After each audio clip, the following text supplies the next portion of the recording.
Olá, muito boa noite. Noite de segunda-feira, estamos dando início a mais uma rodada de entrevistas, de um bate-papo descontraído, virtual, nessa sabatina diferente de tudo que já vivemos nos últimos anos, em todos os anos, mas algo com o qual a gente já até se acostumou nesses tempos de pandemia. A tecnologia veio para facilitar tantas coisas e uma delas é esse nosso momento. O momento que o jornal O Imparcial, o portal O Imparcial Online, com as suas redes sociais, aproveita para que nós todos possamos conhecer melhor quem são as pessoas que querem chegar ao cargo de prefeito de São Luís.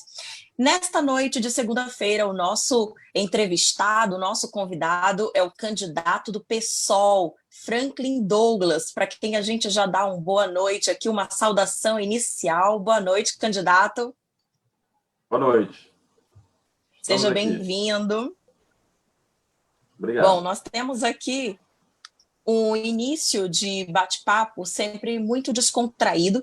Quem acompanha a gente desde a primeira entrevista já sabe que aqui a gente está entre amigos e com curiosidades que são peculiares aos jornalistas. Mas a gente também sabe que é importante que os eleitores conheçam, para além das curiosidades, dos pensamentos, dos posicionamentos desses postulantes, que se saiba um pouquinho, no mínimo, gente, do plano de governo e do que essas pessoas, esses gestores pretendem fazer por nossa cidade. Então, aqui, apresentando rapidamente os entrevistadores, temos, e já dou uma boa noite também especial, a Raimundo Borges, diretor de redação do jornal O Imparcial. Olá, Raimundo, tudo bem? Beleza, boa noite.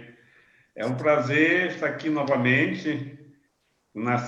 Hoje, todo mundo aqui é jornalista, inclusive o nosso entrevistado, né? Que vai conversar conosco aí. E aqui todos estamos em casa, né? Eu estou aqui na minha casa, minha segunda morada, que é meu gabinetezinho de trabalho aqui no jornal O Imparcial. E por aqui eu já estou há bastante tempo, já comecei bem novinho, já tenho 50 anos aqui nessa atividade. Entrevistar um jornalista, candidato, é um prazer muito grande. Exato. Também dou uma boa noite a outro querido amigo, Célio Sérgio, editor-chefe do Jornal Imparcial. Oi, Célio. Olá, Dalva. Final de semana aí bacana, hein? Mas agora estamos de volta. Muito. Estamos de volta. Graças a Deus. Foi um prazer tê-lo aqui com a gente, né? Candidato, né? Meu. Companheiro de universidade aí. Estamos juntos praticamente ali na UFM, né? Esperamos fazer a isonomia do debate, né? Ao mesmo tempo que todos os outros candidatos também são oportunidades que você tem, que é uma das coisas que você questiona muito, é de falta de espaço, né? Esse espaço aqui é exatamente que a gente a todos, para que possam mostrar suas propostas, né? No tempo igualitário e democrático. Espero que você aproveite esse momento. Um abraço.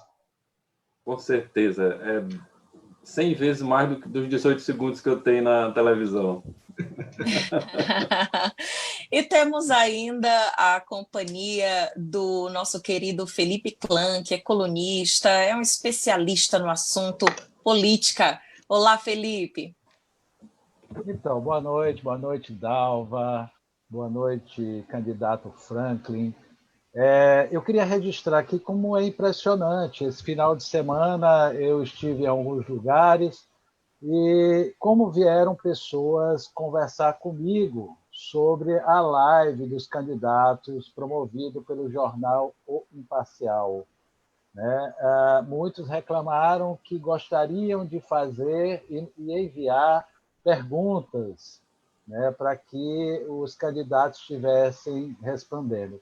Mas o retorno tem sido muito positivo para os candidatos, vejo isso, porque depois estivemos conversando com eles, e como também para consolidar o papel importante de independência jornalística do jornal O Imparcial, um jornal de quase 100 anos que tem o maior acesso online do Maranhão. Bem-vindo, candidato. Então, gente, agora deixa eu dar uma informação antes de partirmos para o papo em si. Aqui, a nossa live, esse nosso bate-papo, é transmitido pelo portal O Imparcial e também no Facebook do Jornal O Imparcial, que tem quase 250 mil seguidores. Além disso, os pontos altos do que for discutido, do que for apresentado, serão todos repercutidos na mesma hora no Twitter, com aqueles nossos microtextos que instigam a curiosidade de quem acompanha a rede social. A gente tem 1 hora de bate-papo, então, quando estiver se aproximando já das 9 da noite, eu apenas menciono aqui para todo mundo já ter ideia de como vai se despedir, como vai fazer sua saudação final. E então a gente começa o bate-papo a partir de agora. Eu antes vou ler aqui, candidato Franklin, a sua biografia. Franklin Douglas é professor e doutor em políticas públicas, jornalista e advogado formado pela UFMA, a Universidade Federal do Maranhão. Nasceu em São Luís, tem 47 anos, é católico, casado e pai de 2 filhos. A trajetória política é marcada pela militância no movimento estudantil desde a adolescência, quando foi presidente do Grêmio Estudantil no Colégio Marista, até a presidência do DCE da UFMA, quando foi um dos líderes da geração cara pintada no impeachment do ex-presidente Fernando Collor de Mello. Foi secretário adjunto do Trabalho do governador Jackson Lago, de 2007 a 2009. O professor Franklin é o candidato a prefeito do PSOL. E então, candidato, eu já começo lhe perguntando, por que o senhor é a melhor opção, na sua autoavaliação, para ser eleito o prefeito de São Luís? Pela coerência, pelo partido, pelo programa. Pela coerência, representando exatamente um segmento da população, um segmento da organização social, dos movimentos populares, dos movimentos sindicais, movimentos estudantil, que não tergiversa com o bolsonarismo, que não tergiversa, não faz meio de campo com o fascismo e que é radicalmente a favor da democracia. Esse segmento que nós estamos representando hoje nesse conjunto de debates, de ideias que circulam nas eleições de São Luís, uns escondendo as suas opções, outros escamoteando as relações que mantêm, e outros não querendo politizar a campanha nacionalmente porque acha que a eleição é municipal. E nós temos dito, o desafio dessa eleição é travar o debate nacional sem esquecer o elo municipal. Então não dá para falar de desemprego sem falar de Bolsonaro, não dá para falar de saneamento básico sem falar de marco legal do governo Bolsonaro. Então esse, sobretudo, é um elemento de coerência de como a gente tem defendido as políticas públicas. Segundo o partido, eu sou do PSOL, o partido do legado de Marielle Franco, o partido da bancada que, embora apenas com 10 integrantes no conjunto de 513, fez a diferença, por exemplo, para garantir o auxílio emergencial de R$ 600 durante a pandemia, e que agora a gente luta para que ele fique até o fim da pandemia. Marcelo Freixo, Luiz Erundino, ou seja, uma bancada aguerrida que não trai a população brasileira e não tergiversa com bancada evangélica, com entrega de Alcântara a americanos, com entrega de cajueiro a, por exemplo, o capital chinês. Pelas propostas, aqui vocês terão tempo aí de me sabatinar, nós temos, e eu peço que o amigo e a amiga que nos acompanha aí pelas redes sociais, pelo Facebook, pelo portal de Um Imparcial, vá lá na página professorfranklin.com.br, no meu Twitter, Oi Franklin, Instagram, Oi Franklin, YouTube, Professor Franklin, no podcast que a gente está produzindo todo dia um episódio no Spotify, e você terá o link para o nossa proposta de governo, nosso plano de governo do PSOL.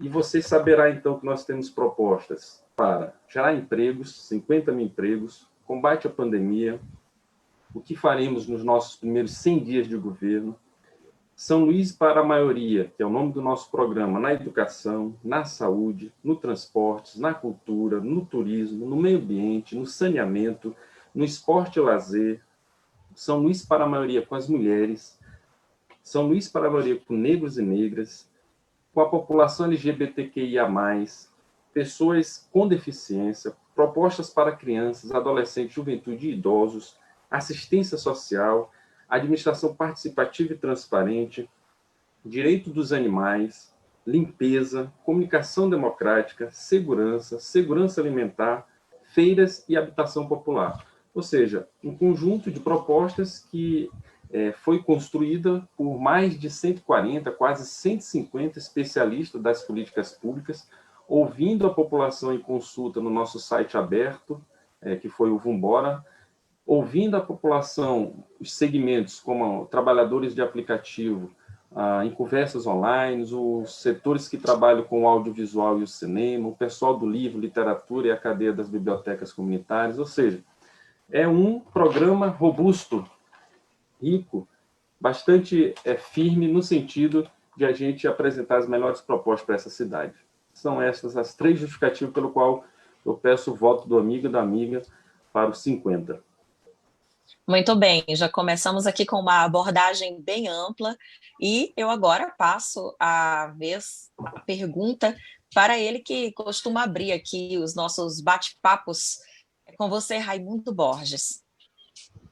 Bom, eu vou começar por onde o candidato Franklin Douglas acaba de terminar mostrando o seu programa de governo. Pelo que ele mostrou, o resumo dos títulos que estão no programa de administrativo dele, eu gostaria de saber, diante dessa realidade da pandemia, que nos trouxe um novo modo de vida e que abateu a economia e que atingiu o emprego e que, como professor, também atingiu em cheio o ensino fundamental, que é de responsabilidade do município. Como é que ele pretende, se eleito, ir para o enfrentamento dessas realidades? Pobreza nas periferias, desemprego e a questão de educação, que ele vai encontrar as escolas fechadas, porque dificilmente retornarão abertas ainda em 2020. Em 2021, há a possibilidade de haver um ensino aí mesclado, né, entre presencial e à distância. Então, nós temos 266 escolas em São Luís. 50% dessas escolas, elas estão em anexos, ou seja, não são prédios próprios. 80% dessas escolas têm problema de estrutura. Está caindo forro, não tem água, não tem a luz funcionando. 75% não tem laboratório de ciências. 65% não tem sala de professor. Ou seja, o professor termina uma aula e vai para outra, ele não tem onde ficar. Se ele quiser corrigir uma prova, fazer algum trabalho entre um turno e outro, ou chegando mais cedo ou saindo mais tarde, não tem sala onde ficar. Essa é a realidade de mais de 5.800 professores. Esse número varia um pouco de acordo com os aposentados, podendo chegar até 7.000. Todos parados. Fiz uma conversa com os estudantes no Dia do Estudante, no 11 de agosto, conversa via internet, e alguns estudantes também do ensino, das escolas de ensino fundamental, das escolas municipais, o que eles me dizem? Olha, tudo parado desde o início da pandemia. A escola não tem internet, a escola não tem como fazer aula remota. É a realidade nua e crua. Quadra caindo. 35% dessas escolas não tem quadra para a prática do esporte. Então, o que nós vamos ter que fazer de imediato? Um mutirão de reforma dessas escolas. E aí, eu vou juntar com a nossa ideia fixa, a nossa obsessão no governo. Será exatamente gerar empregos.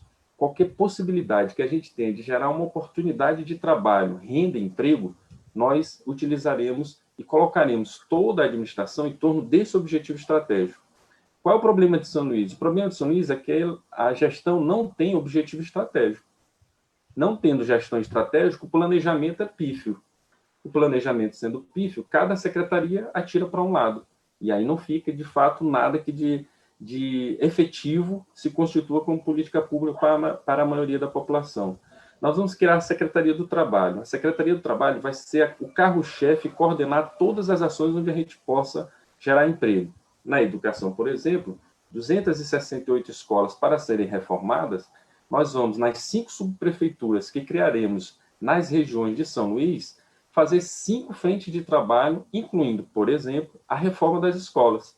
Chamar o pedreiro, chamar o pintor, o carpinteiro, o encanador do bairro, para empregar e fazer a reforma das escolas. Paralelo a isso, nós vamos chamar um Congresso Municipal da Educação. Por que o Congresso Municipal da Educação?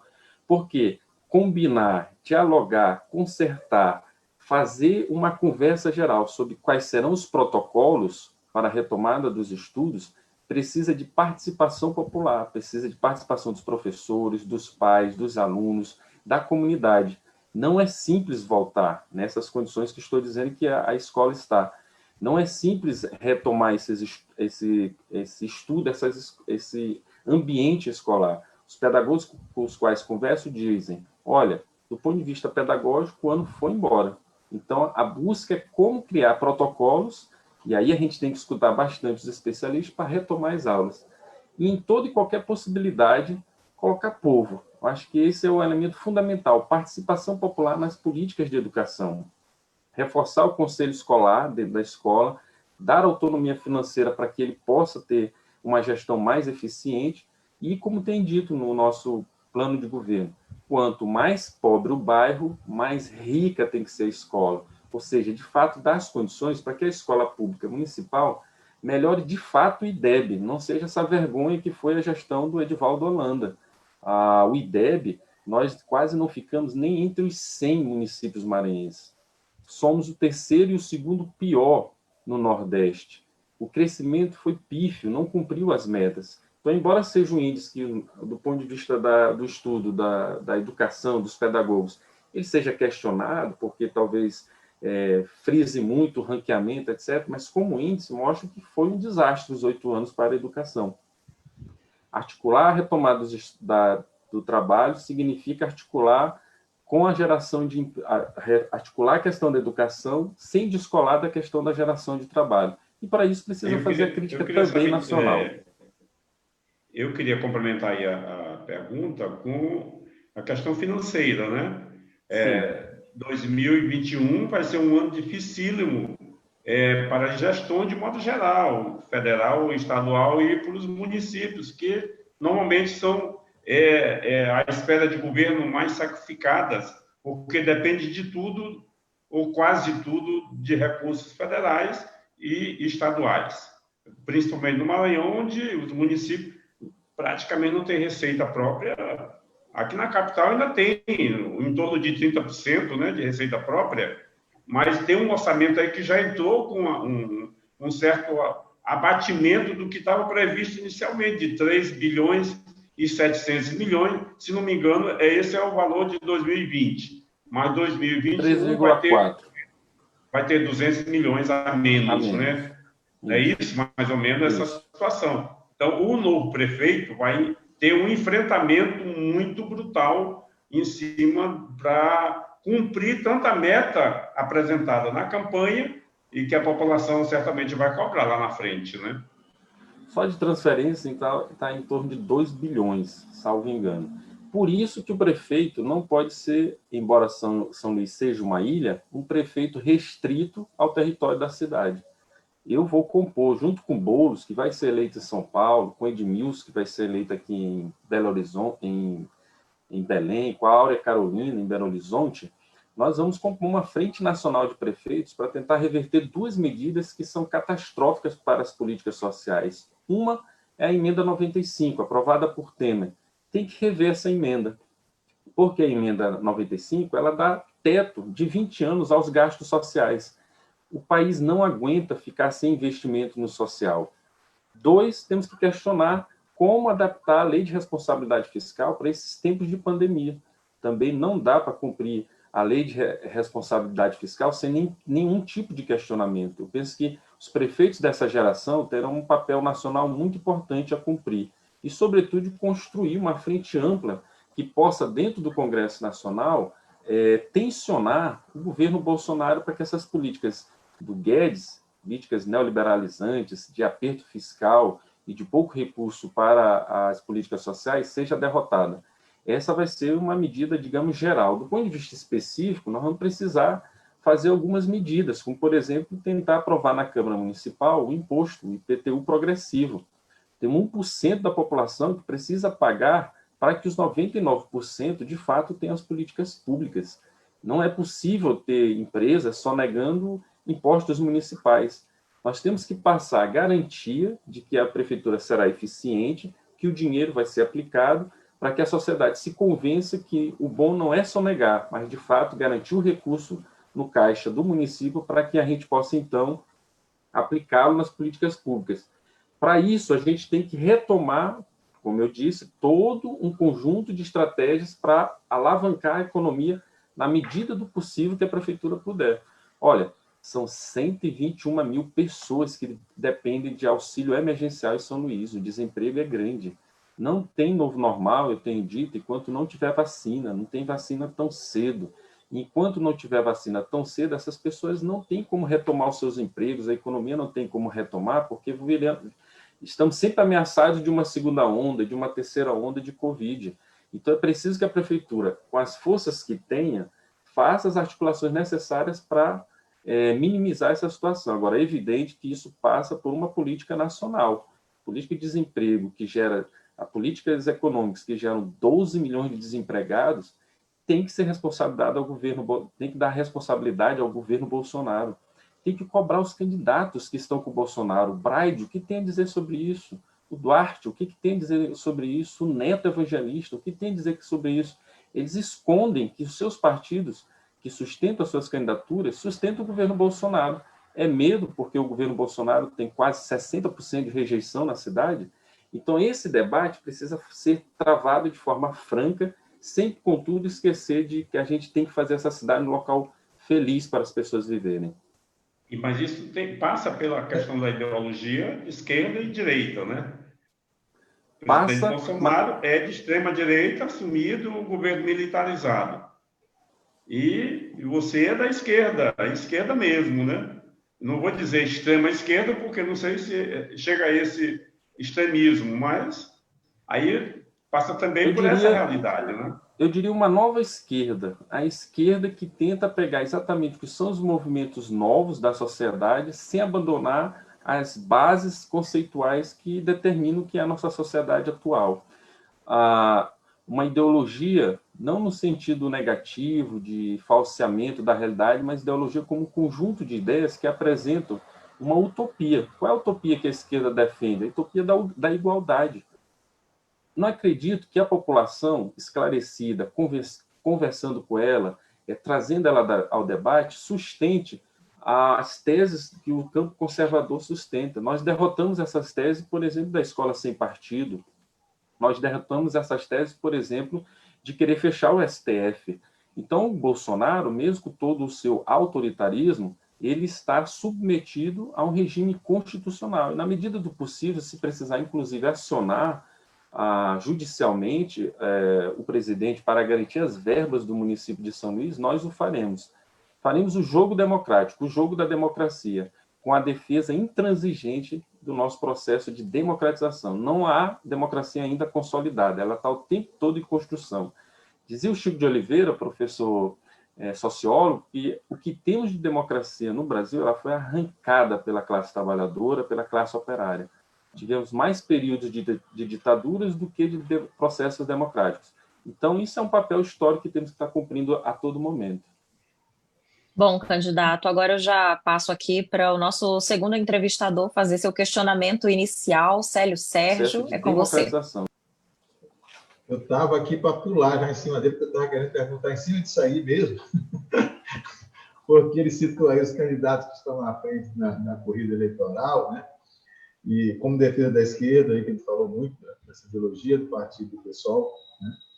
E nós sabemos que São Luís é uma ilha rebelde, tem esse título de ilha rebelde, aí rotulado para ela, mas, infelizmente, a gente está vendo, ou felizmente, né, que depende do eleitor que decide, a esquerda não está no pódio, né? Ela está, os 6 candidatos estão fora. Como é que você justifica isso numa cidade que tem tanta gente carente, precisando de políticas públicas, defender candidatos, como você rotulou aí, e com uma corrente que não seja de esquerda, né?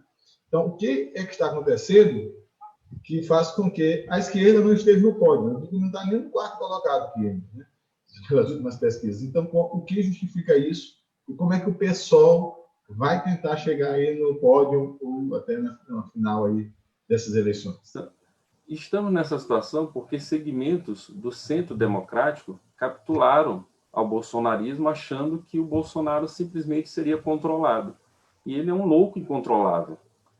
Então, o que acontece? Você pega, por exemplo, Fernando Henrique Cardoso, PSDB, apoiou no segundo turno o Bolsonaro. O Aécio Neves foi um opositor cruel do governo Dilma. Nós, do PSOL, fizemos oposição de esquerda ao governo Lula, os 2 governos, e ao governo Dilma, os 2 governos.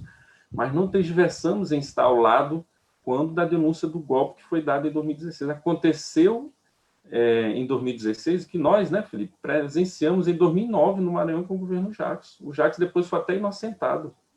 A Dilma, aí, tempos depois, vão dizer que não tinha realmente pedalada fiscal. Então, esses setores de centro democrático que se posicionaram eminentemente para derrotar o PT cometeram um grave erro e estão pagando por esse erro até agora, porque não foram eles aqueles que receberam na sociedade os votos e as esperanças de transformar o sistema que acusava que o PT estava destruindo. Foi exatamente o pior do que eles fizeram, que é esse setor neoconservador. Mas, olha bem, tem esperança. A Bolívia a esquerda acabou de derrotar o projeto fascista, o projeto de direita. Bons ares começam a vir. O que falta? Aí eu sou muito com o Frei Beto. Eu acho que a gente tem que estar na base, discutindo com o povo, escutando a população. Não dá para ser esquerda de gabinete, não dá para ser esquerda sem fazer trabalho de base. Se você acha, esse trabalho de base, etc. Você acha que a esquerda se afastou da base? Se afastou. No governo Lula, o PT se burocratizou, por exemplo. Os seus quadros ficaram eminentemente voltados para a luta institucional e esquecer de travar a luta política na sociedade civil. E aí, no conjunto da sociedade civil, a direita foi ocupando os espaços e, analisando assim, gramscianamente, né, foi ocupando espaço a ponto de tomar o Estado. Eu penso que esse é um trabalho que nós, do PSOL, temos feito, reorganizando a luta social e não tendo em absoluto aos nossos companheiros do campo democrático como inimigos, como adversários, mas sem deixar de fazer a crítica. Como a crítica que fazemos ao PT, ao PCdoB, ao PSB, quando entrega Alcântara para os americanos, por exemplo, no Congresso Nacional, quando tergiversam com o capital chinês aqui entregando cajueiro para a empresa Porto São Luís, quando perdoam dívidas das igrejas neopentecostais. Eu não estou falando mal dos evangélicos, nós estamos falando aqui do que os próprios evangélicos criticam, que é a teologia da prosperidade. Igrejas como da Flor de Lis, que casou com o filho e depois matou o marido, que era filho, por dinheiro. Tem aí pelo menos, acho que uns 3 pecados no meio, né, envolvendo. Então, votaram para perdoar a dívida bilionária dessas igrejas. Então, esse tipo de tergiversação que a gente não pode ter. Como se apresentar como candidato progressista, tendo o André Fufuca como membro da sua coligação, que foi o líder do golpe, junto com o Eduardo Cunha, seguidor do Eduardo Cunha. Essa é a incoerência, por exemplo, da candidatura Rubem Júnior. Como querer ser algo novo dentro do Partido Republicanos, com o Maranhão, Josemar do Maranhãozinho. Essa é a incoerência do candidato Duarte Júnior. Como querer fazer uma cidade de fato transformada, etc., tendo dos 5 partidos, 4 do bolsonarismo, que é o caso do Neto Evangelista. Então, essa incoerência é que faz com que a população não confie e desconfie, porque prometem uma coisa e fazem outra. O que a gente tem que passar para a população é uma credibilidade e a seriedade de ter construído propostas viáveis, propostas de fato que podem ser implementadas na cidade. Franco, tu falou aí de coerência.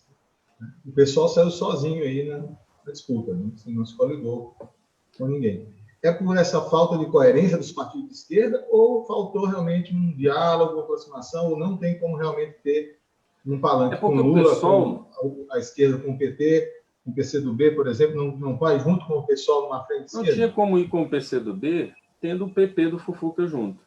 Não tinha como ir com o PSB levando o pessoal para a base do Edivaldo Holanda. Nós votamos nas duas eleições do Edivaldo Holanda, nós votamos no segundo turno nulo. Nem ao Castelo e nem ao Braide. Então não tinha como agora a gente ir com o Bira para ser, por exemplo, base do governo Edivaldo Holanda, como ele sustenta que é, né? Só para finalizar, então, aproveitando aí. E se for para o segundo turno, como é que vai ser? Vamos dialogar com a cidade, vamos dialogar com aqueles que queiram apoiar o nosso programa. Eu já declarei, se o Bira estiver no segundo turno, se o Rubem Júnior estiver no segundo turno, eu os apoio e faço campanha para derrotar os candidatos do bolsonarismo que estiverem lá. E faço o meio de campo exatamente com os setores mais progressistas. E a recíproca é verdadeira? O Bira me apoia, o Rubem Júnior me apoia se eu for ao segundo turno? Essa é uma questão que a gente deixa politicamente para eles resolverem. Nós estamos absolutamente resolvidos. Não tergiversamos em estar junto com o campo progressista. Mas é como água e óleo. Une, mas não mistura, né? Essa é a nossa perspectiva. Agora quero registrar que nós não estamos sós, nós estamos com o PCB. O PCB tomou uma decisão nacional que eles avaliam que estão na terceira ditadura, eles passaram pela ditadura Vargas, pela ditadura militar e acreditam que estão no processo ditatorial em ascensão e acharam que não era o momento do PCB voltar a disputar institucionalmente a eleição. Mas liberaram os seus núcleos regionais para declarar apoio. Então, por exemplo, o PCB declarou apoio ao Boulos em São Paulo, a Áurea Carolina em Belo Horizonte, ao Roseno em Fortaleza e declarou a nós. Isso mostra que são dois partidos coerentes, estavam contra a reforma da Previdência, estavam no Comitê Lula Livre, denunciaram o golpe de 2016. Essa coerência que a gente está dizendo que é possível construir uma nova esquerda em São Luís. Bom, candidato, e agora a gente chega aí a 30 minutos, 32 minutos já desse nosso bate-papo, com várias abordagens pelo meio do caminho, e é assim, com esse clima e esse tempo já, que eu passo a bola para o nosso amigo Felipe Clã. Olha, não precisa nem tumultuar essa live, né? Essa conversa. O Franklin já chega criando todos os redemoinhos. Aí vem o Célio... Ainda me tiram do debate, né, Felipe? Aí é uma... Já tiram você do debate. Qual é a graça disso? Como é que as pessoas não como têm tu diz, aí não tem embate, né? Não tem discernimento. Pelo menos uma coisa eu estou feliz, que na nossa TV Guará, que é parceira também, né, do Jornal Imparcial, sempre, você vai estar presente, né, nas sabatinas, no debate, no respeito que nós temos pelo seu papel dentro da democracia, dentro da história política do Maranhão, de São Luís e do Brasil. Eu queria fazer assim, 3 tópicos para que eu possa entender algum processo. O primeiro é que nós já viemos de muito tempo assistindo, talvez mestre Borges seja a pessoa que mais testemunhou aqui de todos nós, tantos discursos, tantos comportamentos, né, e que, quando se chegou ao poder, eram totalmente diferentes ou foram encantados, né, ou a mosca, né, os picou. Eu pergunto, nós assistimos um PT, há coisa de 30 anos atrás, que tinha posições muito firmes, como o PSOL, PSTU, PCB, e que foram se transformando para se chegar ao poder, não é verdade?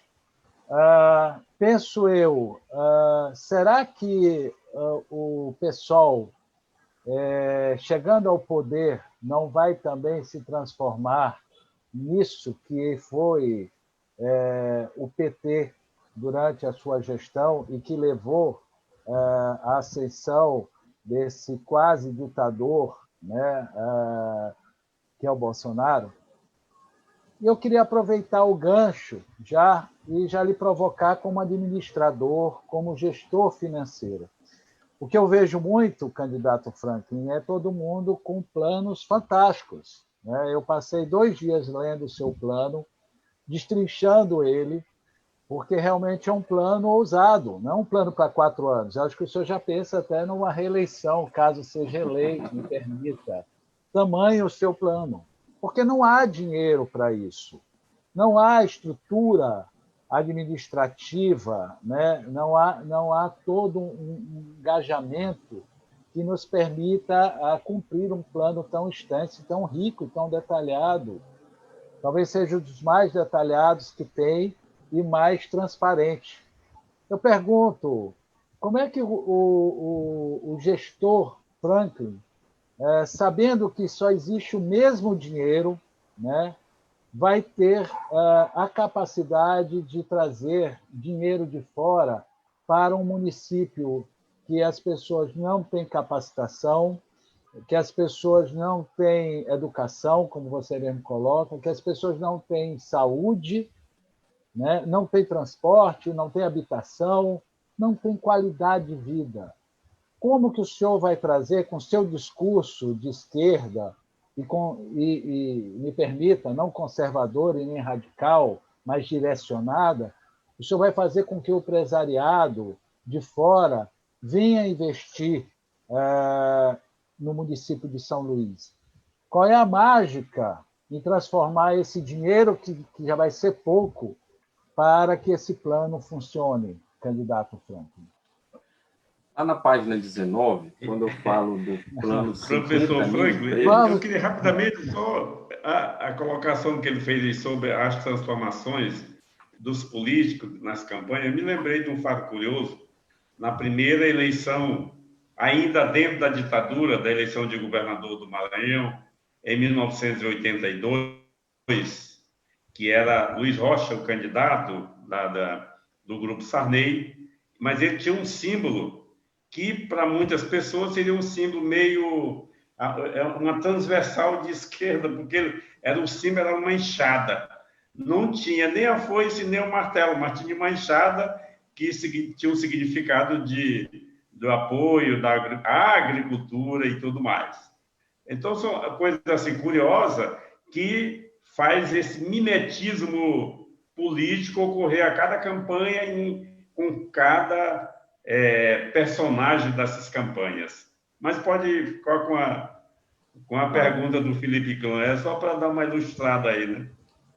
Então, lá na página 19, e eu insisto, o internauta vai lá no professorfranklin.com.br, vai lá no Twitter, Oi Franklin, no Instagram, Oi Franklin, no Facebook, na nossa página Oi Franklin, no YouTube, Professor Franklin, ou no Spotify, tem vários mecanismos para você destrinchar o nosso programa de governo, para baixar o plano de governo que nós estamos apresentando.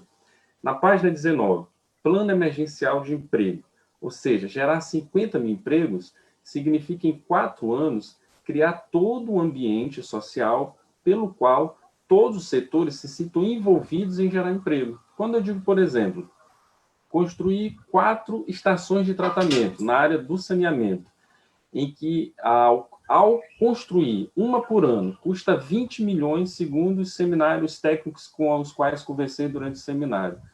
Tem 187 milhões para orçamento no município, na prefeitura, no orçamento municipal. Então, é viável fazer 4 estações, uma por ano.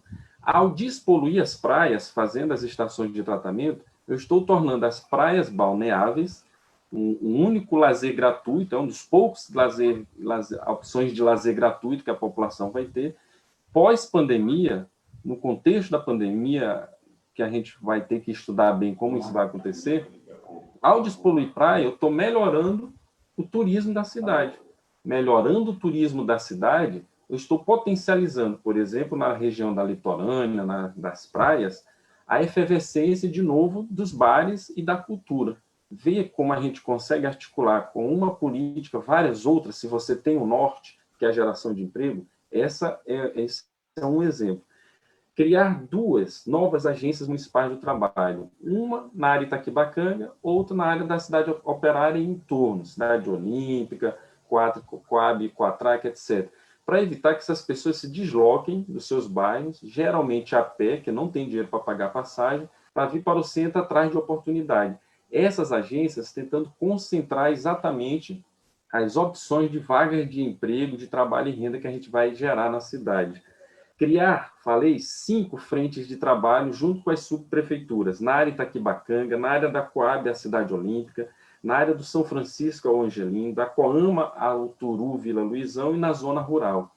Essas frentes de trabalho, quando formos reformar as escolas, garantir que ali estejam empregados daqueles bairros para ter a oportunidade de emprego.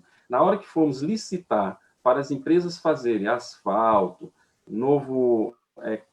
calçadas, etc., ou seja, as pequenas empreiteiras, e aí entra no que o Felipe está dizendo, eu vou dar garantia que, ao disputar a licitação, elas vão receber pelo que foram, de fato, contratadas. Não vai precisar ir com pires na mão no pai de prefeito, no pai de secretário, para a nota de empenho virar, de fato, um depósito na conta da pequena empresa. Essa é a garantia que eu posso dar ao pequeno empresário.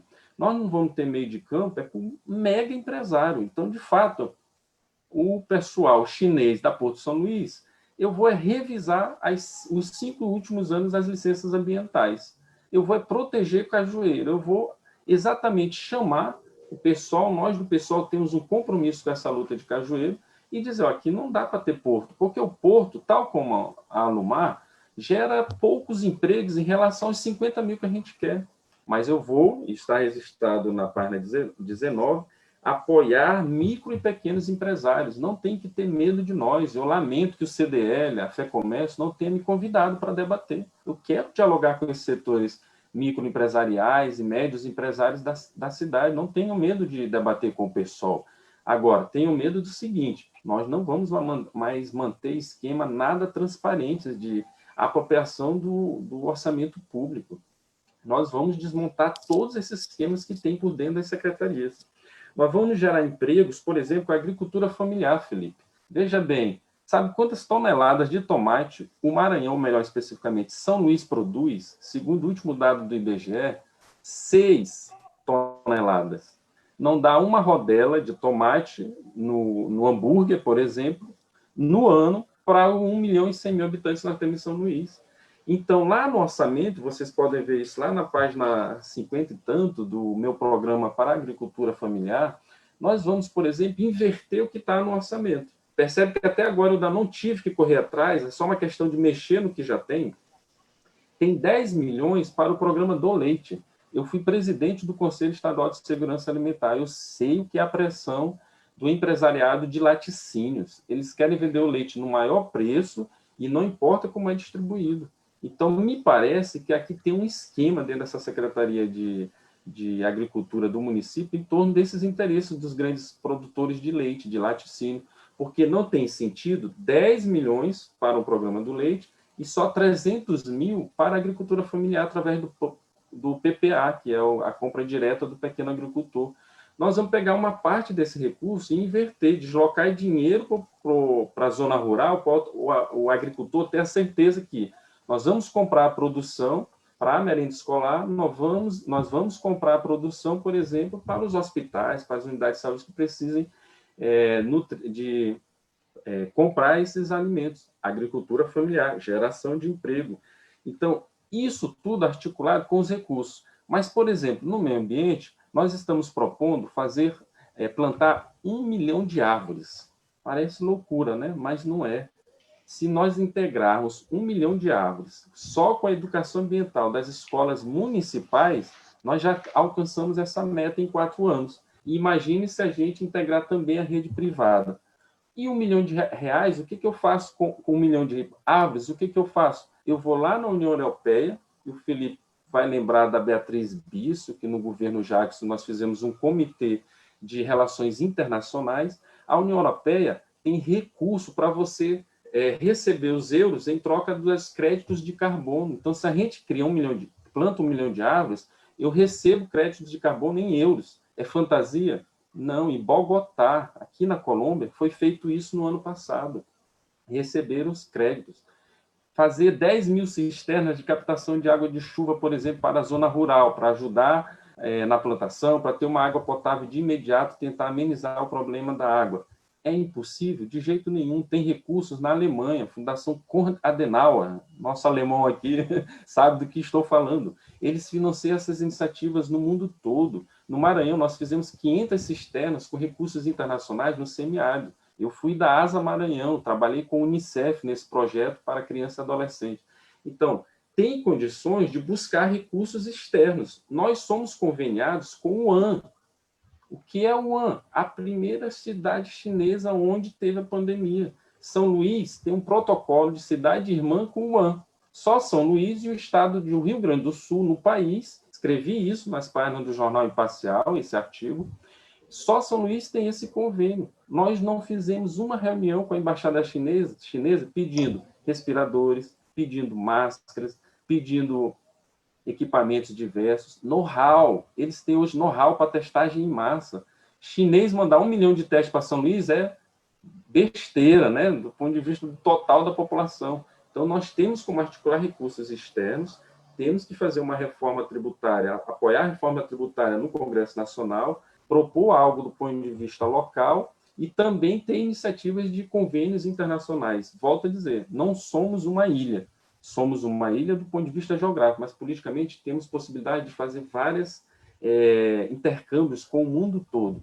E aí vem exatamente da experiência administrativa que eu tive no governo Jackson Lago, eu vi isso a gente fazendo, nós só não tivemos mais sucesso porque fomos golpeados no meio do governo. Eu tive com o doutor Jackson Lago na prefeitura, fui seu assessor de planejamento, na Secretaria de Planejamento, assessor para isso. E qual foi o diferencial quando o PT estava com o Jackson em 92? Orçamento participativo. Recurso é pouco, não dá para fazer todas as demandas, mas você vai lá no bairro, discute com a população e mostra para ela a realidade de todo o orçamento, não só do investimento, aí a gente vai pactuando com a sociedade o que é possível fazer em dado momento. Veja, o Braide se diz secretário, ter sido gestor secretário de orçamento participativo. Quantas reuniões o Braide fez nos bairros de São Luís? Que orçamento participativo o Braide realizou na cidade? É isso que nós temos que politizar nessa campanha. Candidato, eu gosto de perguntar rapidamente sobre o futuro prefeito, ser eleito em novembro. Tu vai ter 2 anos de gestão com o governador Flávio Dino. Como será uma gestão do PSOL no município, bem do ladinho do Palácio dos Leões, os 2 palácios ali separados apenas por um muro? Como seria esses 2 governos, municipal do PSOL, de esquerda mesmo radical, e o governo bem do lado ali do governo comunista do Flávio Dino? Como se daria essa relação aí? Rapaz, eu acho que ele vai adorar ter um prefeito que, de fato, vai trabalhar os 365 dias do ano sem fugir dos grandes desafios. Muitas das vezes o Flávio foi o prefeito da cidade, na pandemia. O único que cumpriu a quarentena foi o Edivaldo Júnior. Ninguém encontrou ele durante a pandemia. Então, nesse sentido, o Flávio vai ter um parceiro de grande potencial de trabalho. Agora, institucionalmente, trabalharemos no que for necessário, politicamente, demarcaremos os espaços em que nós nos diferenciamos. O campo democrático, se junto, pode fazer um grande diferencial em São Luís, mas não teremos meio de campo com a base do Bolsonaro que o Flávio sustenta. Bom, candidato, nós agora temos 10 minutinhos para o encerramento. Essa 1 hora passou voando. Eu vou lhe perguntar algo que me preocupa, às vezes, quando ouço pessoas muito inteligentes falando, e é o caso aqui essa noite. O senhor tem uma bagagem incontestável, uma vivência extraordinária, uma experiência que apresenta aqui para a gente hoje plenas condições, fundamenta muito bem a sua vontade de chegar à prefeitura. O meu questionamento é o seguinte: nós temos um eleitorado em São Luís, uma população, na verdade, uma grande parte da nossa população que é analfabeta funcional, não compreende muito bem, às vezes, nem o que está dito nos jornais diários, nos telejornais. Então, a minha inquietação é como explicar para a grande parte das pessoas que vão dar o seu voto ali no dia 15 de novembro que esse é o melhor caminho. Como chegar a essas pessoas, assim, como vencer essas etapas todas de falta de entendimento, muitas vezes, por causa da falta de instrução, para conquistar o voto dessas pessoas. Chegando ao coração dessas pessoas, sem contudo ser demagogo. Eu tenho dito, olha, essa disputa, ela não é uma disputa de currículos. Se fosse uma disputa de currículos, o segundo turno era entre Iglesias e Frank, os dois que têm doutorado. Essa disputa, ela não é uma disputa de trajetória de vida. Se fosse uma disputa de trajetória de vida, de quem nasceu mais pobre, pelo estudo e trabalho ascendeu socialmente, o segundo turno era Frank e Gesiel. Essa disputa não é uma disputa de sofrimento porque a família enfrentou doenças e câncer. Se assim o fosse, o segundo turno é entre Bride e Franklin. O que eu quero dizer com isso é, o segundo turno, ou melhor, estas eleições, elas têm que ser, sobretudo a população, uma disputa de projetos, de propostas, de uma disputa em que as pessoas possam, de fato, e esse é o nosso desafio, é tirar do meio de campo todos os preconceitos que se colocam contra candidatos que vêm da perspectiva da esquerda, para dizer à população, veja, você já pensou? São 130 anos que essa prefeitura tem. Quantos negros já foram prefeitos em São Luís? Em 1890, Souza Andrade, até Edivaldo Holanda em 2020. Nenhum. Embora sejamos pardos e negros, 76% da população.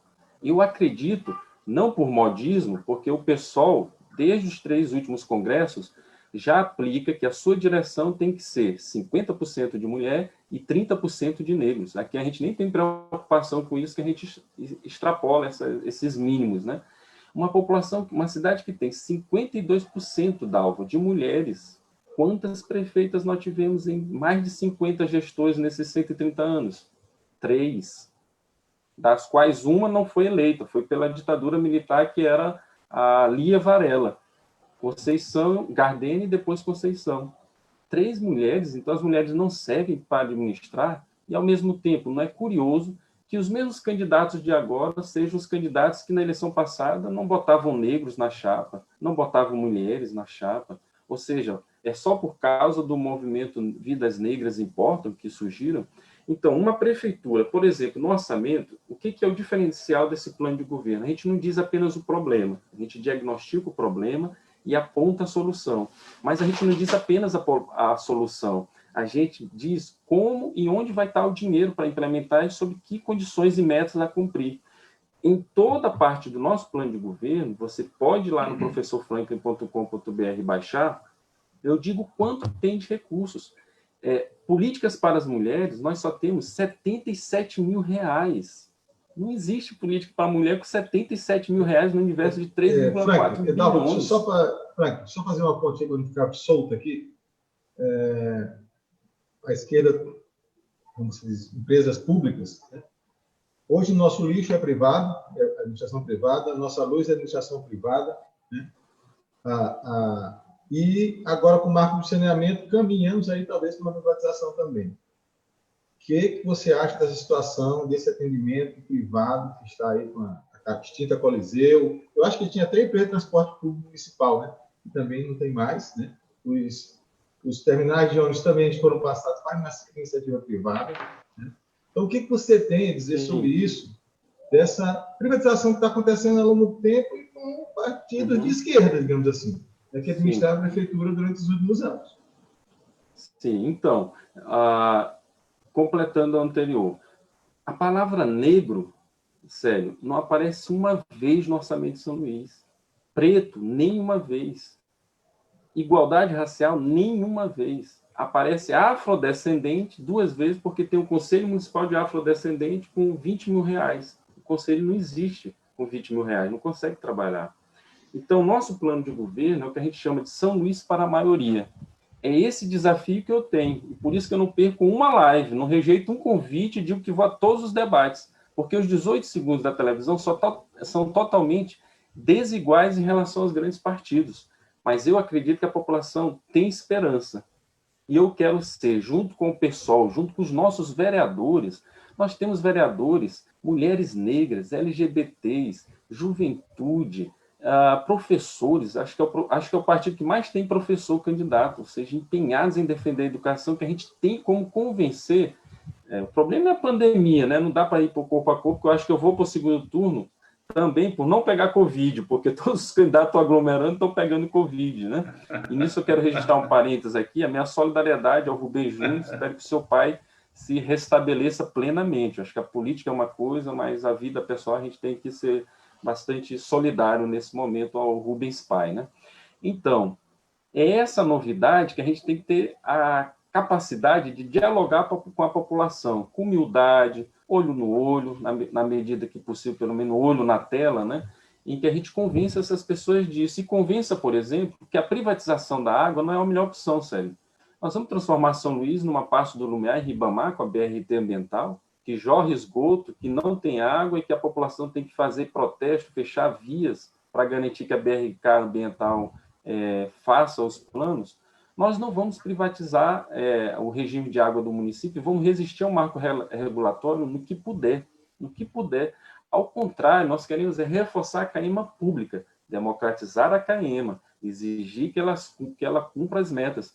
Teve candidato que fugiu do debate dos urbanitários, como Iglesias. Sabe por quê? Porque não tem compromisso com a tarifa social. Só tem tarifa social com empresa pública. A empresa privada não tem interesse em garantir tarifa que ela tenha menos lucro. Por isso que nós não temos como reforçar o processo de privatização de água. Transporte, nós vamos desprivatizar o sistema de transporte de São Luís. Se você lembrar, meu amigo e minha amiga que está acompanhando aqui pelas redes sociais, esse debate, essa sabatina. Quem foi o secretário de Edivaldo Holanda Júnior no segundo e no primeiro mandato, secretário de Transportes?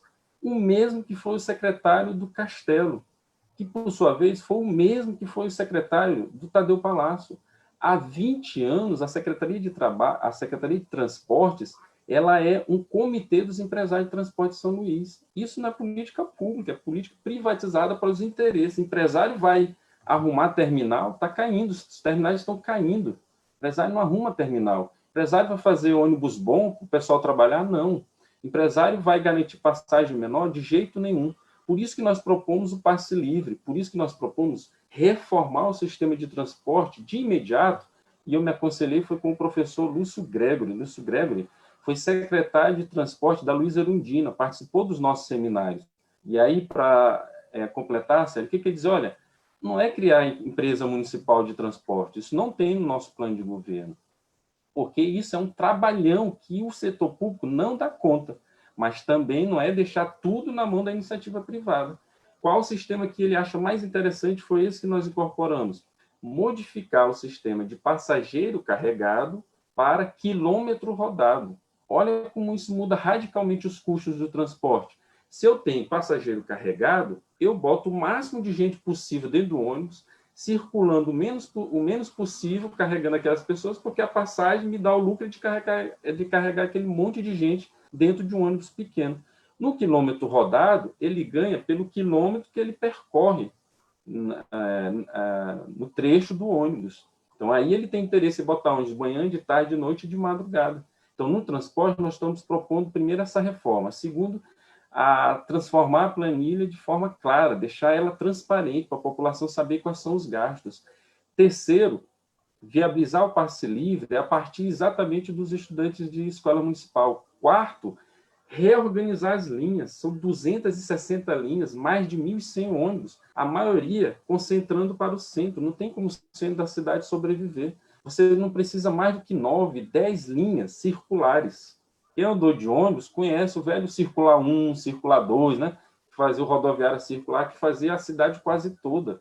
Então, 10 linhas circulares interconectadas com as linhas interbairros e dentro dos bairros, por isso a ideia de sempre gerar emprego, articular com carrinhos e vans, você reforma o sistema e baixa custos imediatamente, sem, contudo, privatizar o sistema de transporte da cidade. E na limpeza pública, nós temos que pegar a Coliseu, sanear a Coliseu e colocar ela como uma espécie de agência gerenciadora do lixo, da limpeza pública. fazer licitação de fato na limpeza. Não tem licitação em São Luís de forma clara, transparente, com as empresas de fato cumprindo as metas. Transformar o lixo numa política pública. É possível tirar dinheiro do lixo. Os ecopontos hoje não têm efetividade, porque, para concluir, como diria o Márcio Postmo, política pública só tem efetividade se ela tiver escala. O que significa escala? Ela abarcar grandes contingentes.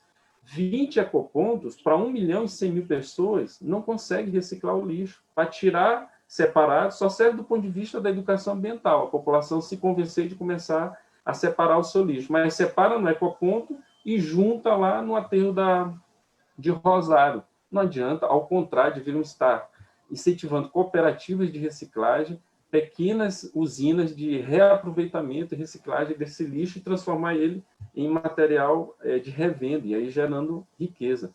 É possível fazer. O que eu penso que falta, sobretudo, é disposição política, criatividade do ponto de vista da gestão pública. Isso nós temos de sobra, e por isso eu peço o voto dos amigos e amigas para os 50, para o pessoal. Bom, candidato, nós encerramos essa nossa 1 hora. Realmente, a gente pensa que é muito mais do que os 18 segundos, mas quando a gente começa a falar e apresentar as ideias, aí essa 1 hora se encerra bem rapidinho. A gente vai aqui fazer umas considerações finais. Os nossos colegas entrevistadores vão deixar uma palavra, inclusive de incentivo, como a gente gosta sempre de encerrar aqui para cima, com entusiasmo.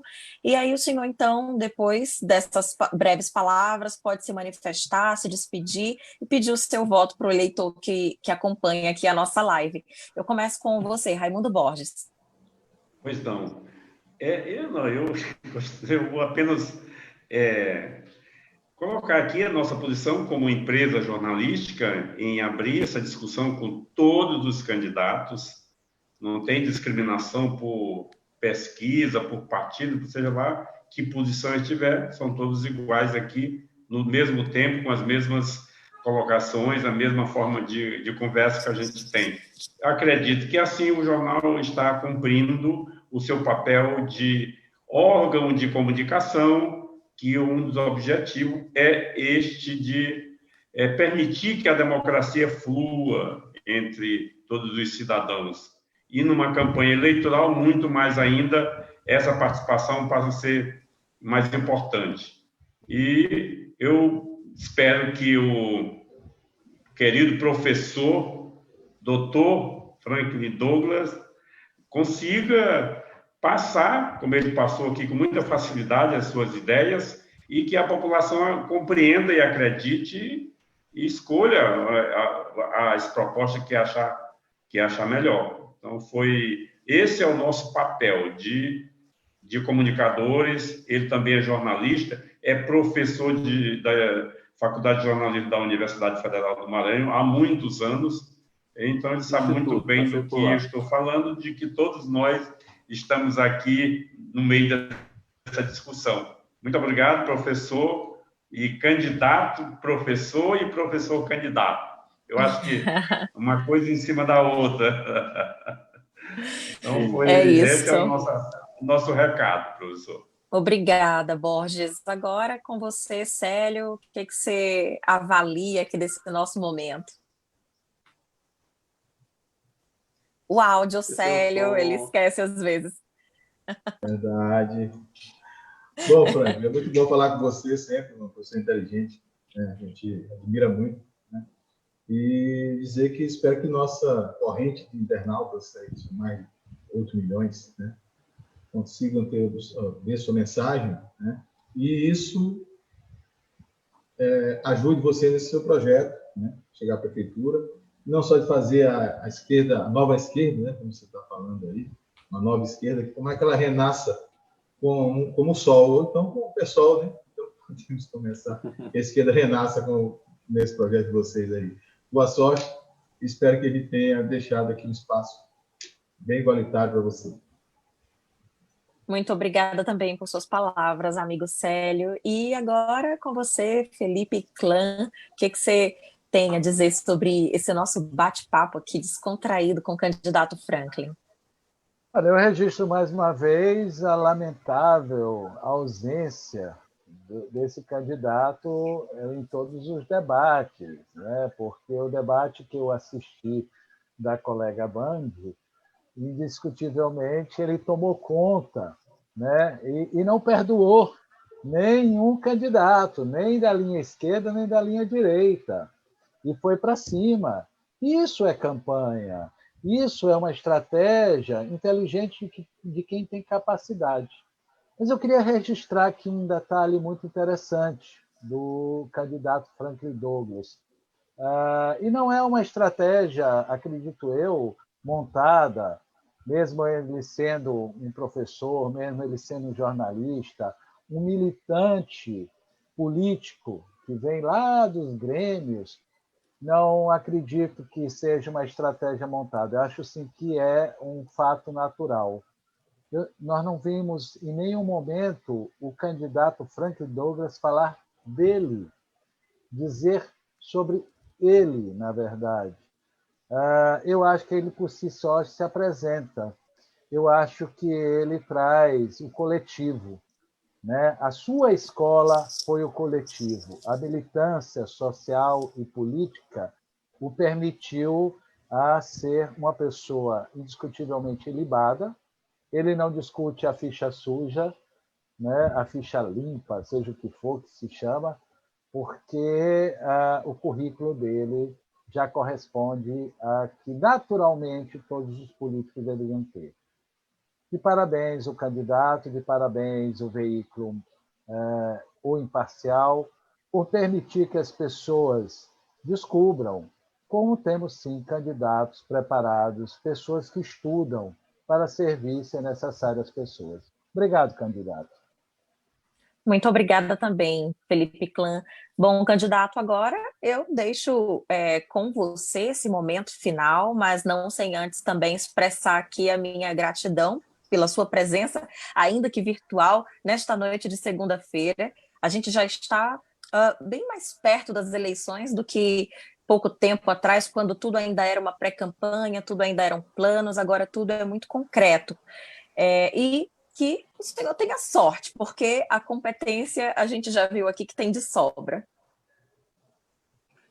Obrigado, Dalva. Obrigado, Felipe, Célio, Borges.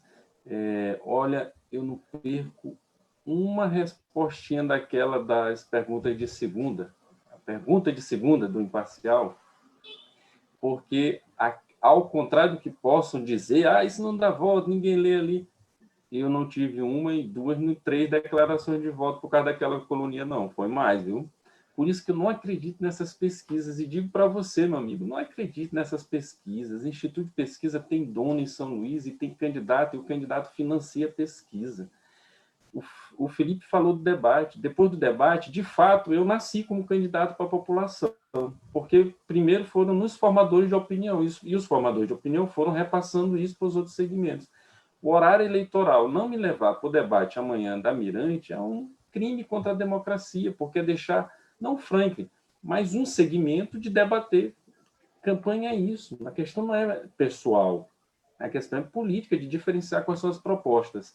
Então, não perca uma live, não perca uma entrevista, porque por aqui a gente vai conseguindo chegar nos diversos segmentos.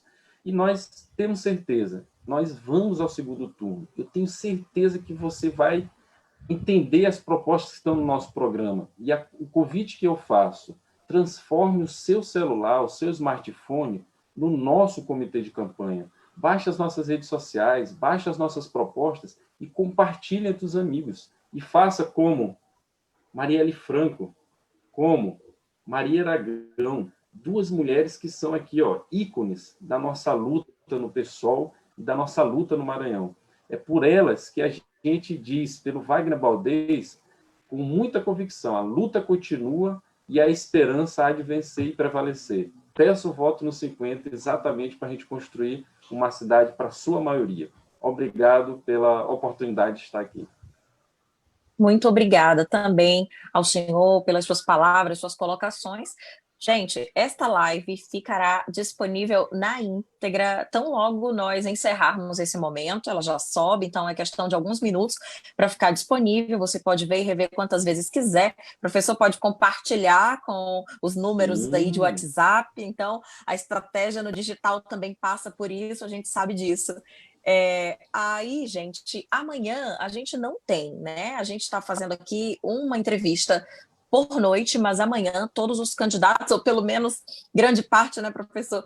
Grande parte dos candidatos estará ocupada ao mesmo tempo, participando de um debate em outro veículo de comunicação. Então, amanhã a gente não tem esse momento aqui, e na quarta-feira a gente retoma com o candidato do Partido Republicano, Duarte Júnior. Então, ele é o nosso convidado, quarta-feira, dia 21, às 8 horas da noite, a gente tem um novo encontro aqui no Portal Imparcial, no Facebook de O Imparcial.